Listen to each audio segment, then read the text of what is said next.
What's up, Giants fans? Back at it with another New York Giants video. And in this video, I want to recap what was an awesome Thursday night game for the New York Giants, shocking the NFL world, not just their own fan base, but the NFL defeating the Philadelphia Eagles 34-17, winning their first Thursday night football game since 2015. If you want to know a few fun facts about that, Eli Manning was still the quarterback. Black Ops 3 was yet to be released, and Jaxson Dart was just 12 years old. So before I get any deeper into the video, folks, make sure to check us out on all of our social media, on Instagram, Twitter, and YouTube at Big Blue Avenue. We love and appreciate all of your support, as always. So, first win against the Eagles since Week 18 of 2023. That was a game where the Eagles were, resting their starters. The Giants took advantage of that. Didn't really feel like a real win against the Eagles. This win on Thursday Night Football felt so good. This was the best I felt as a Giants fan since at least the Tommy DeVito Monday Night Football game against the Packers. Probably even better than that. I would say the Vikings playoff win. This is the best I felt about this team in a long time. And I'm not saying this team is a playoff team. I don't think they are. But they're going to be a competitive team. They're going to be in it come the later months of the season. They're going to be in the race. It was just awesome. Jaxson Dart was outstanding. Cam Skattebo. Shout out lil'jordan Humphrey, the offensive line. Defensively, Cordell Flott had that pick six. I thought Abdul Carter had some good pressures in this game. Brian Burns had 2 sacks, 7 sacks through just 6 games. And A.J. Brown and Devontae Smith were not really factors. Hurts looked very inaccurate. I know the O-line was without Landon Dickerson, but I thought the Giants really took advantage. They did a good job against Barkley. I don't know what the Eagles were thinking game plan-wise because Saquon barely carried the ball in the second half. And it's funny enough, the Giants beat the Eagles on the day that his documentary comes out, where he basically craps on the Giants. Don't get me wrong. I respect Saquon. He'll forever be a beloved Giant. But at the same time, I thought he kind of threw shade at the Giants in his documentary. He was playing Madden and he thought, he knew he was going to the Eagles before the 2023 season ended. And they don't show everything, right? They don't show certain timelines that add up, which is why I didn't think this documentary was very good because A, it wasn't 100% accurate or even close, and B, it doesn't show both sides of the story. Do I think Joe Shane dropped the ball with the Saquon situation? I do. But to turn around and pretty much take an offer from the Eagles, and the Giants offered him similar contracts, but unfortunately, the older he got, the lesser they offered him. Do I blame Saquon for leaving? No. But he made it seem like the Giants were being disrespectful about it, which they never were. There were opportunities for Saquon to sign. And at that point, Joe Shane was still willing to pay him $13 million.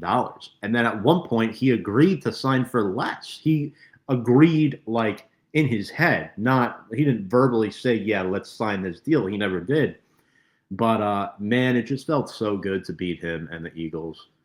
Feels good to be on the right side of the rivalry for once. I think the Eagles are in trouble. Kevin Patullo, I met a coworker who said his ass was grass following the Thursday night game. And, yeah, man, I mean, they're playing musical chairs at that offensive coordinator position. And sometimes it makes you wonder if you're Nick Sirianni, maybe the juice just is not worth the squeeze anymore with Kevin Patullo. I'm not sure what they do there, but let's talk about the Giants.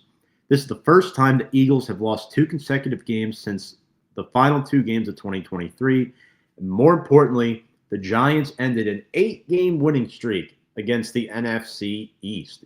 Brian Daboll and Joe Shane have been on the hot seat in part due to their inability to win divisional games. They lost Washington week 1. They lost Dallas week 2, and it wasn't looking good. And now you beat the Eagles, and you get them again in 2 weeks.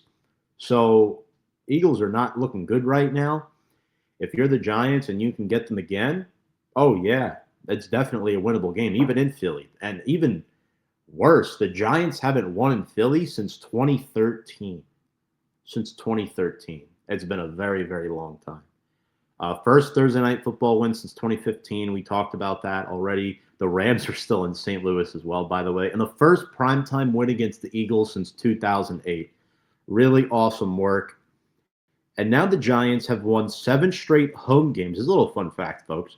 When scoring a touchdown on the opening drive, they led 2017 at halftime, an early 13-3 lead. I mean, they got the ball rolling with their scores, and they outscored the Eagles 14-0 in the second half. They shut them out.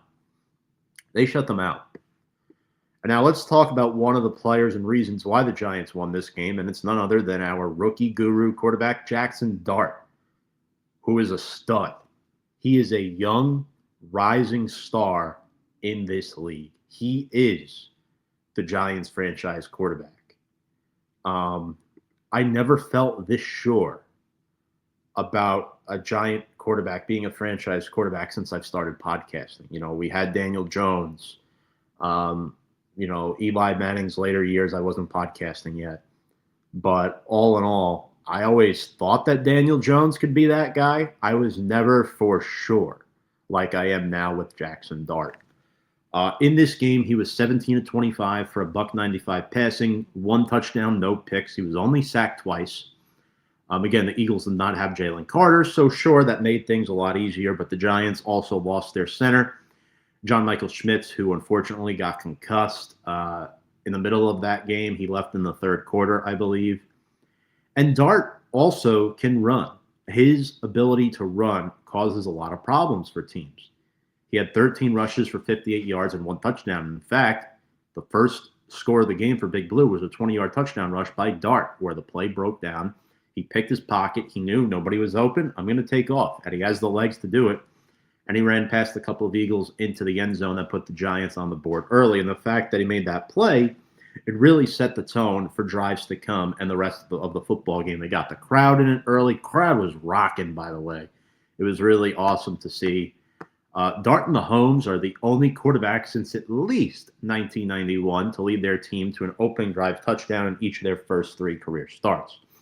Now, I'm not saying Dart's Patrick Mahomes. I don't think that's the case, at least not right now or anytime soon. But his potential is the sky right now. He's that good. He really is that good.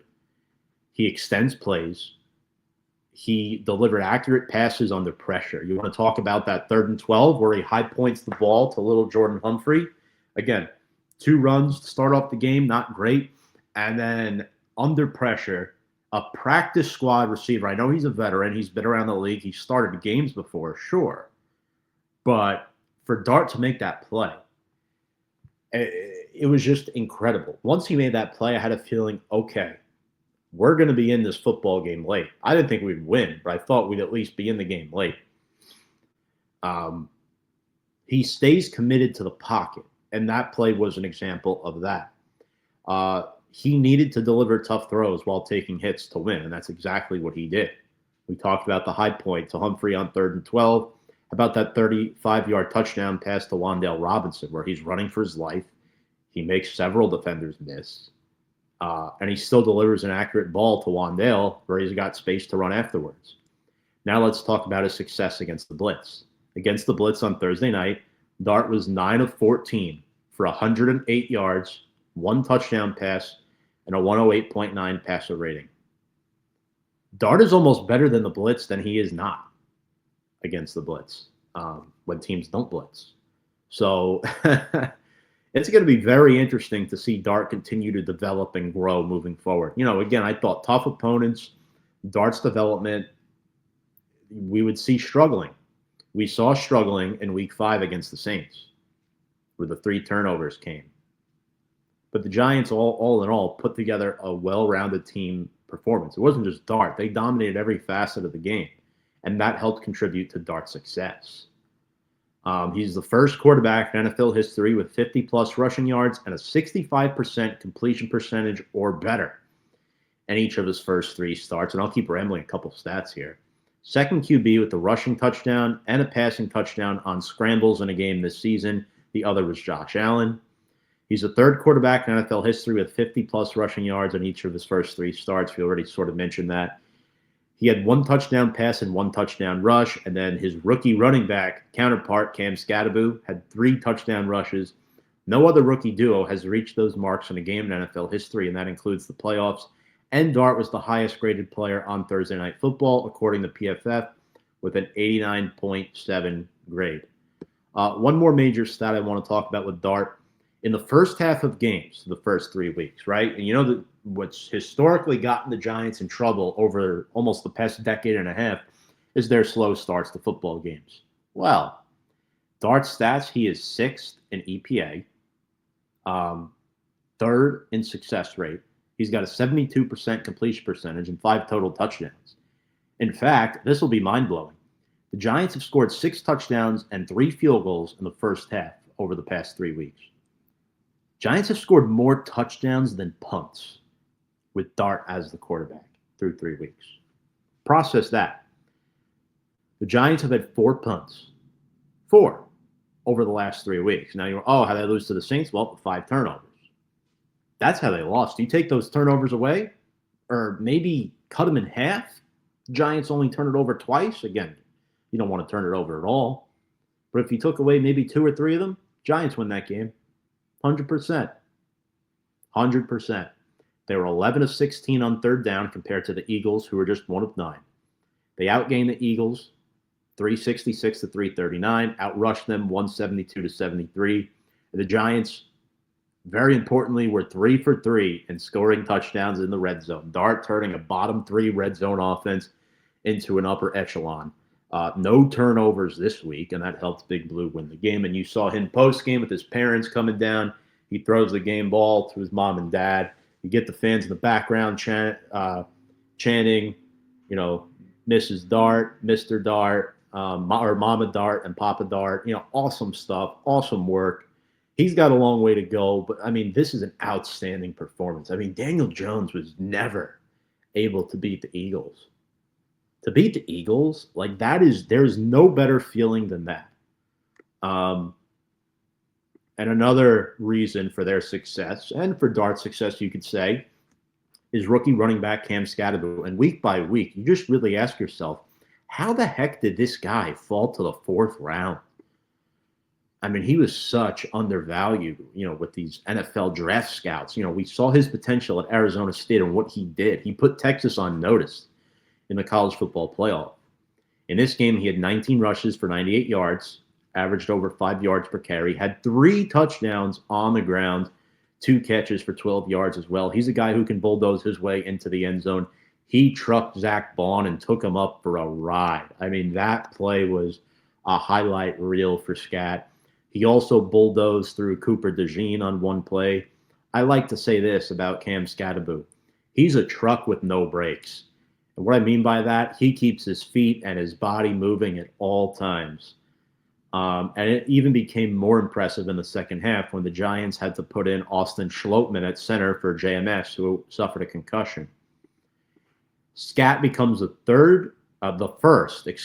first Giants player with 3 rushing touchdowns in a single game since Ahmad Bradshaw in 2011. Even Saquon could never do that for the Giants. In fact, Saquon still hasn't done it in his career. He has no games with 3 rushing touchdowns through 96 career games. Scat does it in game 6 in the NFL. Insane. He's also the second Giants rookie running back with 3 rushing scores in a game since Charles Evans in 1971. His impact, his willingness to win and make winning plays. Dart is looking like he's spending a lot of time with Scat with the way he's diving headfirst towards the first down. I don't love that, but again, these 2 guys, their biggest concern is going to be staying healthy, right? With Scat, longevity is a concern. Can he give you, 16, 17 games a year? How is Dart going to fare out, right?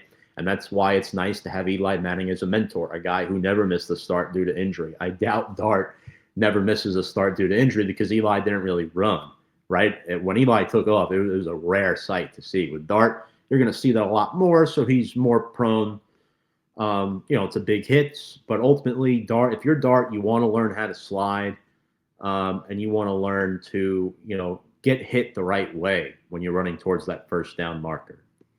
Other stuff, we saw Wan'Dale Robinson had a good game, 6 catches, 84 yards, a touchdown. Lil'Jordan Humphrey 4 catches for 55 yards. And defensively, guys, the Giants sacked Jalen Hurts 3 times and forced 2 Eagles turnovers. Brian Burns, 7 tackles, 2 sacks. Darius Muasau had a sack. He finally had a good game. And Cor'dale Flott, man, he proved that there is no more controversy at CB2. He is the bona fide starting CB2. There's going to be no more rotation. I don't think there was any way to begin with because Deonte Banks has been returning kicks for us. Flott, 3 tackles, 1 TFL, and a 68-yard pick 6 off of Jalen Hurts where he basically undercut the route and took it to the house back to score. And the defense has looked better. Now, I want to give Shane Bowen credit where it's due. He's starting to mesh with the personnel. I personally think it took him too long, and they're still underperforming from a talent perspective. I don't want to say, oh, yeah, Shane Bowen's a good DC. I don't think he is. I think Patullo is just the worst OC, to be honest with you. And the way I process this for the Giants in coming weeks is, can they maintain this, right? You know, the players are getting better. Dane Belton had that forced fumble on A.J. Dillon. Just everything was going the Giants' way in this game. I want to see how Bowen performs on the road against Denver, you know, on the road against Philly the following week. It's going to be a lot of fun, and we'll see if Shane Bowen can continue to improve as a defensive coordinator. I don't know what his ceiling is personally, but they got to do a better job at stopping the run. They did not do that early in this game. To me, it was more the Eagles abandoning the run and turning away from it than it was the Giants stopping it, but they did do a better job in the second half. We take a look. Barkley had 12 rushes for 58 yards. He did have a bunch of negative runs, right? With the Giants, they stacked the box. They anticipated his runs. Hurts could not throw the ball down the field in this game. Dallas Goedert had 9 catches for 110 yards and 1 touchdown. That was it. A.J. Brown, 6 for 80 on 9 targets. A lot of that was early. Devontae Smith, 4 for 49. Again, a lot of those catches and yards were when they were playing catch-up, guys. Man. And I think what really was the turning point for a lot of Giants fans, and pretty much declaring Dart as like, yeah, this is most likely our guy. When Jordan Davis, during that media timeout, the Eagles defensive tackle, good player, by the way, he had a sack in this game with 6 tackles. He recognized Dart and Scat. They exchanged handshakes. They're like, yeah, you guys are for real. You know, you're giving us some struggles here, some challenges. It's really the first time that any Eagles player has done that, especially in the division. And I think what's really concerning for Eagles fans is, from a passing perspective, Hurts is the worst quarterback in the division, right? I mean, we saw the tush push. That was really annoying. So don't get me wrong. Before this season, I was like, all right, you really shouldn't ban the tush push. It's a winning play that only the Eagles can do as successfully as they can. Other teams can't do it. It's not like every team's scoring every time they run it. It's just the Eagles, and they've mastered the play wonderfully. However, when you got a guy false starting multiple times like Tyler Steen and it's not getting called, and you run the play 4 times in a row, it's just not football anymore. You should not be running the same play 4 times in a row. It's honestly just unfair. It doesn't take skill to get the ball in the end zone like that. And it just takes the flow out of the game. So, again, they're also going very low, and it's a very high injury risk play. And I think a lot of NFL owners and GMs are going to see problems with that, where players are getting hurt on these plays. I mean, we've seen it. The Giants had 2 players injured on this play. The only time they pretty much tried to run it, 2 players went down. So, yeah, we'll definitely see what happens. And, again, a Giants team, they didn't have Malik Neighbors. They didn't have Darius Slayton. And they still found a way to win this game. In fact, it was the largest margin of victory in the NFL this week. 17 points. No Mike McFadden on defense, too. So the Giants were down some guys. And the Eagles just looked atrocious, quite frankly. Yeah, they took the lead at one point, but for how long? The turnovers were there the whole game. The Giants really dominated in all facets. And they finally showed up. They're finally a football team. And I'm very happy about it. I don't know if they'll sustain it for the rest of the season. I think it'll be an on and off thing because we're still a developing, rebuilding football team. But I can finally say that I think this team is headed in the right direction. They have the personnel. My concern was more the coaching, right? I don't think the Giants have all bad players on their roster. I think their depth is lacking at a lot of positions compared to other teams, but a lot of the starters are good players. They are. In other news, the Giants signed wide receiver Juice Wells, Jaxson Dart's college teammate out of Ole Miss, and linebacker Jonas Griffith to the practice squad. So obviously, they brought up Jude Mikatomne and Neville Hewitt to the 53-man roster before the game on Thursday night. Wells comes back. He was a UDFA this offseason. He was cut. The Giants did not bring him back to the practice squad, which was a surprise to many, knowing Dart would make the 53 and would be the team's likely number 2 QB to start the year. Wells, in preseason, caught 6 passes for 24 yards on 7 targets. He's a slot guy. He's small. He's versatile. They had a good chemistry at Ole Miss, so I'm happy he's back around. Jonas Griffith, a guy who's had a long journey, and it's been a journey with a lot of adversities for him. 6'4", 250 build. He's been in the league for a while now, signed with the 49ers as a UDFA in 2020, and he spent some time with the Colts and most recently with the Broncos from 21 through 23.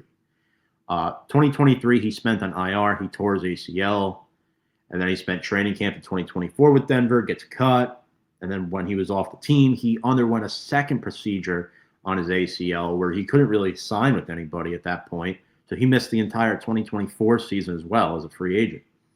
And last month, the Giants, they brought him in for a workout. He impressed, and they added him. I like it because the Giants are thin at linebacker. Now Swayze Bozeman and Demetrius Flanagan-Foles are dealing with injuries.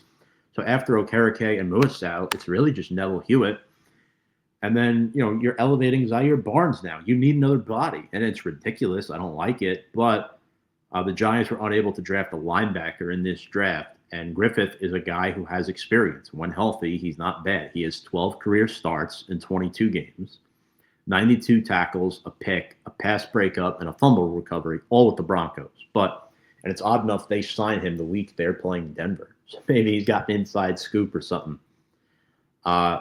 He had 46 tackles each in 21 and 22, and he's still just 28 years old. So we'll see if he can be a practice squad body, and maybe if the Giants are forced to, they have to elevate him, or if he'll be an elevation this week against his old team. We will definitely see what happens there. All right, folks. Feels good to beat the Eagles. Let's keep it rolling. Would love to get a 3rd win this week against Denver. They're coming off a tough win overseas in London. They'll be back in the States at home. Tough place to play. Not many teams win there. We'll talk about my expectations to the game on Thursday. We'll preview it. We'll talk about the Giants, the Broncos, a little bit, players to watch, keys to the game. Really excited to go over it. Make sure to check us out on our social media channels if you haven't already. Make sure to give this video a like, thumbs up, ring the bell for notifications, share with 1 friend, maybe 2. We appreciate you all. Much love and support. And without further ado, let's go Big Blue.